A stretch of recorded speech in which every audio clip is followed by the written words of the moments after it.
তিনি টিএমসির একটা দালাল মোশারফ, চোর একটা এটা থানার মধ্যে, ওর মতো মাগিবাজ কেউ নাই।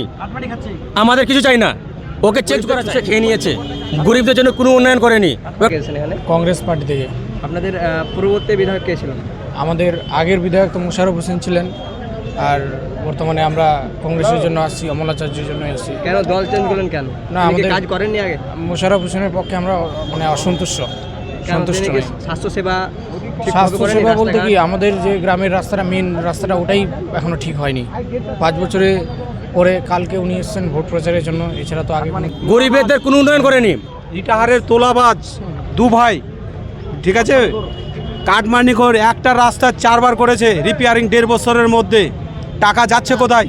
সব কাটমানি 2021 সালে একদম, মানে 2021 থেকে 26 পর্যন্ত কাটমানি, বড় বড় দোতলা বাড়ি, ভাই ভাই একদম মনে করে নাও কত বিঘা যেন জমি কিনেছে, বাড়ির পাশে পেট্রোল পাম্প কিনা, প্লাস ওর পেট্রোল পাম্প করার জন্য ও 14 বিঘা জমি অলরেডি কিনে রেখে দিয়েছে। সব কাটমানি। জয় কংগ্রেস।